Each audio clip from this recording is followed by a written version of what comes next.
የተወደዳችሁና የተከበራችሁ የኢትዮ ኒውስ ቤተሰቦች እንደምን አላችሁ? ሰላምታችን በያላችሁበት ይድረስ። እነሆ አዳዲስና ወቅታዊ መረጃዎችን አዘጋጅተን ወደ እናንተ ማድረስ ጀምረናል። ከኢትዮ ኒውስ መረጃዎች ጋር አብራችሁ እንድትቆይ ደግሞ ግብዣችን ነው። በቅድሚያም አርዕስተ ዜናዎችን አስቀድማለሁ።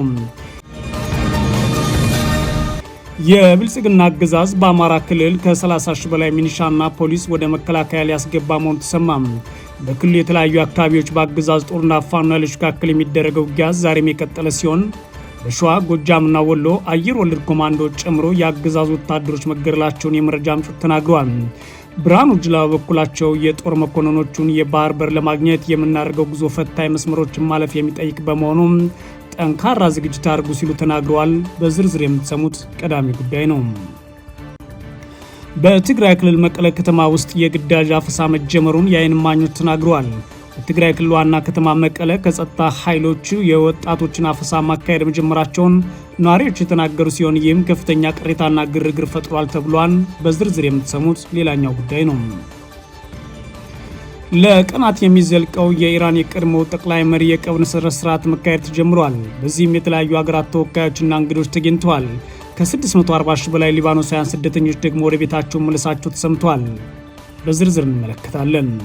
ከሩሲያ አደጋ ተጋርጦባታል የተባለችው ፖላንድ ጠቅላይ ሚኒስትር ቀጣይ ወራት ለሀገራችን ወሳኝ ናት ሲሉ ተደምጠዋል። የሩሲያ ጦር በቻይና ስልጠና አድርጓል መባሉን ተከትሎ ደግሞ ጀርመን የቤጂንግ አምባሳደርን ጠርታ አነጋግራለች። የተወደዳችሁና የተከበራችሁ የኢትዮ ኒውስ ቤተሰቦች አብራችሁን ቆዩ። ወደ ዝርዝሩ አልፋለሁ። የብልጽግና አገዛዝ በአማራ ክልል ከ30 ሺህ በላይ ሚኒሻና ፖሊስን ወደ መከላከያ ሊያስገባ ሲሆን በክልል የተለያዩ አካባቢዎች በአገዛዝ ጦርና ፋኖ ኃይሎች መካከል የሚደረገው ውጊያ ዛሬም ቀጥሏል። በተለይም በሸዋ ጎጃምና ወሎ አየር ወለድ ኮማንዶዎችን ጨምሮ የአገዛዙ ወታደሮች መገደላቸውን የመረጃ ምንጮች ለኢትዮ ኒውስ ተናግረዋል። ፊልድ ማርሻል ብርሃኑ ጁላ በኩላቸው የጦር መኮንኖች የባህር በር ለማግኘት የምናደርገው ጉዞ ፈታኝ መስመሮችን ማለፍ የሚጠይቅ በመሆኑ ጠንካራ ዝግጅት አድርጉ ሲሉ ተደምጠዋል። በዛሬው ዕለት ሰኔ 27 2018 ዓ.ም በክልሉ ጎጃም ቀጠና የፋኖ ኃይሎች በአገዛዙ ወታደራዊ ካምፕ ላይ ውጊያ መክፈታቸውን የመረጃ ምንጮች ተናግረዋል። በምስራቅ ጎጃም ዞን መርጦ ለማርያም ከተማ ዙሪያ በሚገኝ ሸዊት ጊዜያዊ ወታደራዊ ካምፕ ላይ ነው የፋኖ ኃይሎች ድንገተኛ ውጊያ ከፍተዋል የተባለው። በዚህ ውጊያም ከ20 በላይ የአገዛዙ የአድማ ብተናና ሚኒሻ አባላት መገደላቸውን የፋኖ ኃይሎች ይፋ አድርገዋል። በተመሳይ በክልሉ ደሃና ወረዳ አምደወርቅ ከተማ በመነሳት አርቢት፣ አምባ አቦና ጭርጉዚ በተባሉ አካባቢዎች ከፋኖ ኃይሎች ጋር ውጊያ ያደረገው የአገዛዝ ጦር ከፍተኛ ጉዳት ደርሶበታል ሲል አፋብን ምኒልክ ዕዝ አስታውቋል። በዚህም የአምደወርቅ ከተማ ምክትል የፖሊስ አዛዥ ጨምሮ 16 የአገዛዝ ጦር አባላት በፋኖ ኃይሎች ተገድለዋል ነው ያለው አፋብን። በተጨማሪም በውጊያው በርካቶች ቆስለዋል፣ ትጥቃችንም በፋኖ ተወስዷል ያለው አፋብን በውጊያው ከፍተኛ ጉዳት የደረሰው የአገዛዝ ጦር ወደ ኋላ ለመሸሸት ተገዷል ሲልም አስታውቋል። በተያያዘም በክልሉ ሸዋና ጎንደር የተለያዩ አካባቢዎች በአገዛዝ ጦርና ፋኖ ኃይሎች መካከል በቀጠለው ውጊያ ሰብአዊና ቁሳዊ ጉዳት ተመዝግቧል። በማዕከላዊ ጎንደር ዞን የቆላ ድባ ከተማ ፖሊስ አዛዥ ኢንስፔክተር ደስተው አማረ ሲገደሉ በሸዋሮቢት ቀጠና ሬማ ከተማ አካባቢ በተደረገው ውጊያ ደግሞ የአገዛዝ ጦር ኮማንዶ አባላት መገደላቸው ተሰምቷል። አፋብን በአካባቢው ሰኔ 26 2018 ዓ.ም በተደረገው ውጊያ 17 የአገዛዝ ጦር 101ኛ አየር ወለድ ኮማንዶ ክፍለ ጦር አባላት ተገድለዋል ሲል አረጋግጧል።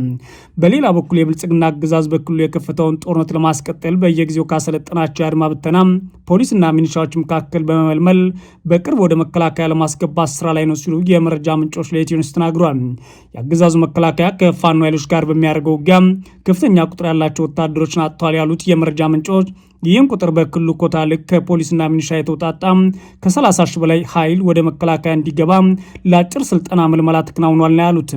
በዚህም በክልሉ ወረዳዎችና ከተማ አስተዳደሮች ላይ ኮታ ተጥሎ እያንዳንዱ ዞን ቢያንስ 3000 ሚኒሻና ፖሊስ በአጭር ስልጠና ወደ መከላከያ የሚቀላቀል እንዲልኩ ታዘዋል ያሉት የመረጃ ምንጮቻችን በአጠቃላይ በአማራ ክልል ከ30 ሺህ በላይ የሚኒሻና የፖሊስ አባላት የአጭር ጊዜ ወታደራዊና ፖለቲካዊ ስልጠና ወስደው ወደ አገዛዙ መከላከያ እንዲገቡ ይደረጋል ብለዋል።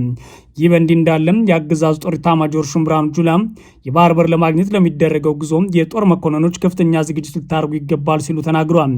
ፊልድ ማርሻል ብርሃኑ ጁላ በዛሬው ዕለት ሰኔ 27 2018 ዓ.ም ነው ይህንን የተናገሩት። ብርሃኑ ጁላ የጦር መኮንኖቹ የባህር በር ለማግኘት የምናደርገው ጉዞ ፈታኝ መስመሮችን ማለፍ የሚጠይቅ በመሆኑ ጠንካራ ዝግጅት አድርጉ ብሏቸዋል። ብርሃኑ ጁላ አክሎም የቀይ ባህርና አፍሪካ ቀንድ አካባቢ የደህንነት ሁኔታ ከምን ጊዜም በላይ የግጭት ቀጠና እየሆነ እየተወሳሰበ መጥቷል ሲሉ የተደመጡ ሲሆን ጠላቶቻችን ያሏቸው ኃይሎች አካባቢው የማረጋጋትና የመሪነት ሚናችንን እንዳንጫወት ለማስገደድ በውስጥ ጉዳዮች እንድንጠመድና ጎረቤቶቻችን እንዲታመሱ በማድረግ ኢትዮጵያን ከባህር ዳርቻ ለማስወጣት የተጠቀሙበት ጸረ ኢትዮጵያ ቅኝ ግዛት ዛሬም ደሙ ስሙን ቀይሮ ጽምዶ ብሎ ጸረ ኢትዮጵያ ሴራ እያሳየ ይገኛል ሲሉ ተናግሯል። እነዚህ ኃይሎች ሽንፈት የማያሳፍራቸውና በአንዳነት የኑሮ ዘዴያቸውን ያደረጉ ናቸው ሲሉ ነው የአገዛዙ ኢታማጆር ሹም የከሰሱት። የብልጽግና አገዛዝ ባለፉት ጥቂት ዓመታት የባህር በርን በተመለከተ በተደጋጋሚ ሲነገር ቢደመጥም እስካሁን በተግባር ምን እንዳሳካ ግን በይፋ የገለጸው ነገር የለም። አገዛዙ አንዱ በሶማሌላንድ በኩል ሌላ ጊዜ ደግሞ በአሰብ በኩል የባህር በር ባለቤት እንሆናለን በሚል አጀንዳውን ለፕሮፓጋንዳ ፍጆታ ሲያውሉ ተስተውሏል። ለ8 ዓመታት የቀጠላቸውን የሀገር ውስጥ ጦርነቶችና ባለፉት 3 ዓመታት ደም አፋሳሽ የሆኑ የአማራ ክልል ጦርነት ጭምር በቀይ ባህር ምክንያት እያካሄድኩት ነው የሚለው ውጊያውና የጦርነት ስልቱ ሆኖ ቀጥሏል። በትግራይ ክልል ዋና ከተማ መቀለ ከተማ የጸጥታ ኃይሎች የወጣቶችን አፈሳ ማካሄድ መጀመራቸውን ነዋሪዎች ተናግረዋል። በመቀለ የቀድሞ ተዋጊዎች ወደ ምድቦቻቸው እንዲመለሱ ጥሪ ሲደረግ የነበረ ቢሆንም ትላንት ጀምሮ የታዩ እንቅስቃሴዎች በተለያዩ የትግራይ አካባቢዎች ሲካሄድ የቆየውን አፈሳ ወደ ክልሉ ዋና ከተማ በይፋ መድረሱን እንደሚጠቁም ጉዳዩን በቅርበት የሚከታተሉ የመረጃ ምንጮች ለሚዲያ ተናግረዋል። በከተማዋ የታፈሱ ወጣቶች በህዝብ ማመላለሻ አውቶቡሶች ተጭነው ሲወሰዱ የሚያሳዩ ተንቀሳቃሽ ምስሎች በትላንትናው ዕለት በማህበራዊ ሚዲያ በስፋት ሲጋሩ ውለዋል። ከእነዚህ ተንቀሳቃሽ ምስሎች አንዱ በመቀለ ከተማ ሰሜን ክፍለ ከተማ 05 ወይም 06 ቀበሌ ከሚገኝ ኢላል አንደኛ ደረጃ ትምህርት ቤት ደጃፍ የተቀረጸ መሆኑን ኢትዮጵያ ኢንሳይደር አረጋግጫለሁ ብሏል።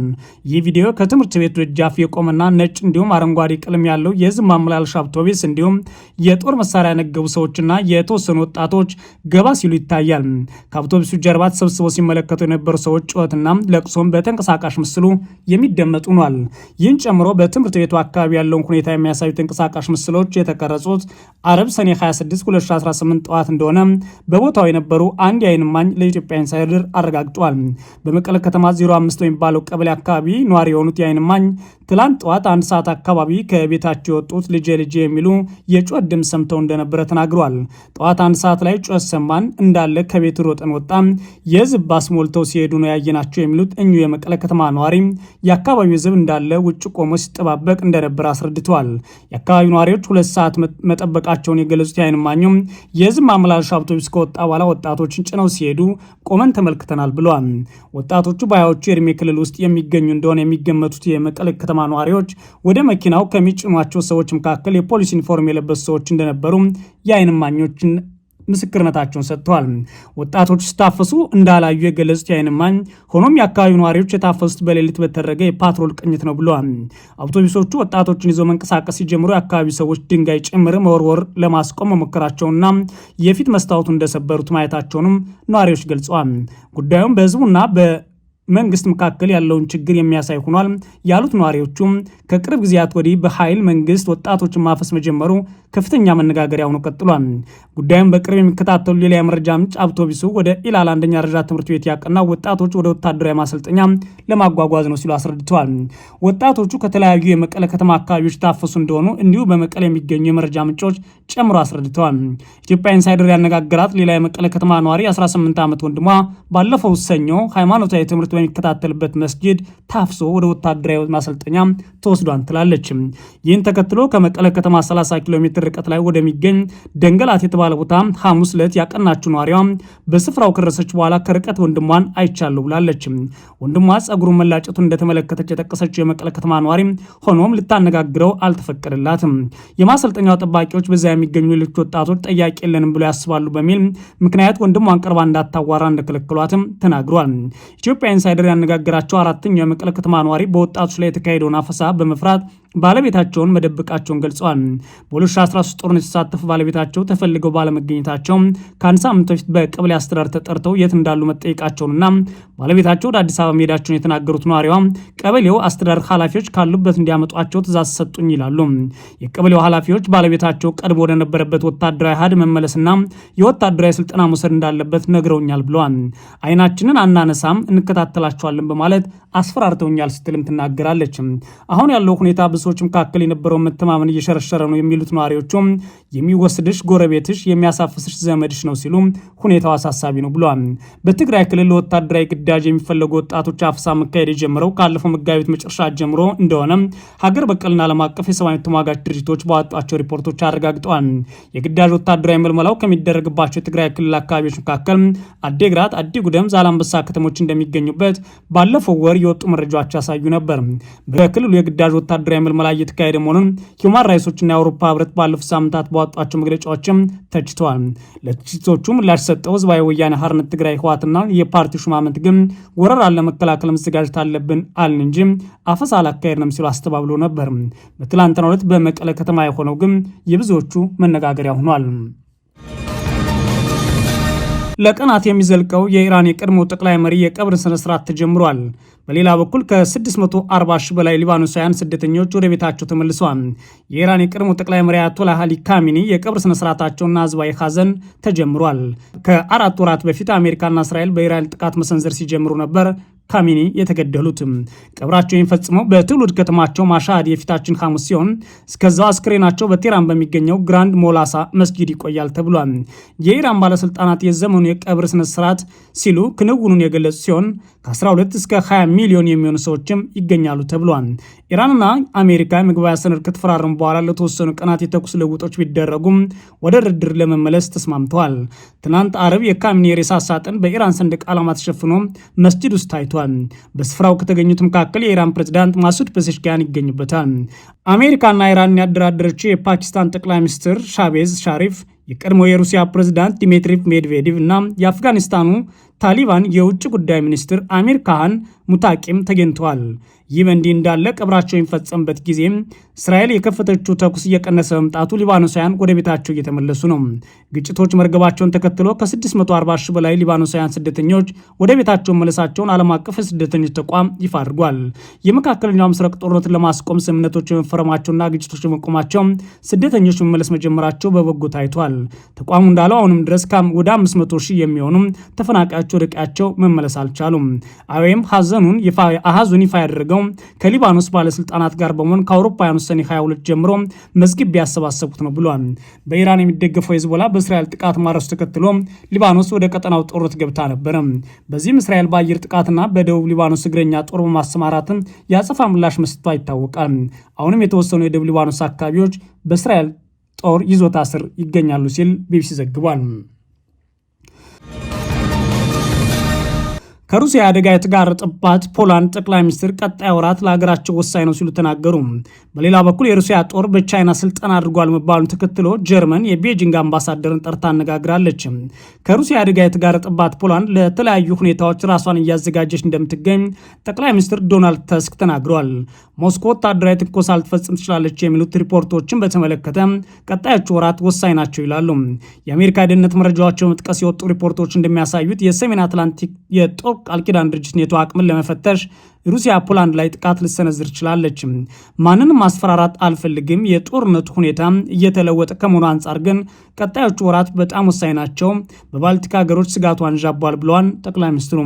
የፖላንዱ ኦኔት ለፕሬዚዳንት ካሮል ናኦርኮኪ የቅርብ የሆኑ ምንጮች እንደዘገበው አሜሪካ ሩሲያ የምታደርሰውን ጥቃት በተመለከተ ተደጋጋሚ ማስጠንቀቂያ ለዋርሳው ሰጥታለች። ቢቢሲ ከአሜሪካ ውጭ ጉዳይ ሚኒስቴርና ከዋይት ሀውስ ተጨማሪ መረጃ ለማግኘት ጥረት ባድርግም አልተሳካም ብሏል። የዩናይትድ ኪንግደሙ ዘ ቴሌግራፍ ባወጣው ዘገባ መሰረት የፖላንድ መሰረተ ልማቶች በሚሳኤል ወይም በድሮን ሊመቱ የሚችሉ ሲሆን የኔቶ አባል ወደኖቹ ሀገር ወታደሮች ሊሰማሩ የሚችሉበት እድል አለ ብሏል። የሩሲያ ጦር በቻይና ስልጠና አድርጓል መባሉን ተከትሎ ደግሞ ሌላኛው የአውሮፓ ሀገር ጀርመን የቤጂንግ አምባሳደርን አነጋግራለች። የሩሲያ ጦር በቻይና ስልጠና እያደረገ ነው የሚል ሪፖርት መውጣቱን ተከትሎ ነው ጀርመን ከቤጂንግ አምባሳደር ማብራሪያ መጠየቋን ቢቢሲ የዘገበው። የጀርመን ውጭ ጉዳይ ሚኒስትር ባወጣው መግለጫ ቻይና ለሩሲያ ጦር ድጋፍ ማድረጓን የሚጠቁሙ መረጃዎች በጣም አሳሳቢ ናቸው ብሏል። በዚህም ምክንያት የቻይና አምባሳደር ማብራሪያ እንዲሰጡ ተጠርተዋል። ሩሲያ በዩክሬን ላይ የቀጠለችው ጦርነት የሚደግፍ ማንኛውም ድርጊት ለደህንነታችን አስጊ ነው ብሏል የጀርመን ውጭ ጉዳይ ሚኒስትር። የተወደዳችሁና የተከበራችሁ የኢትዮ ኒውስ ቤተሰቦች መረጃዎቻችን እነዚህ ነበሩ። መልካም ጊዜ እመኛለሁ።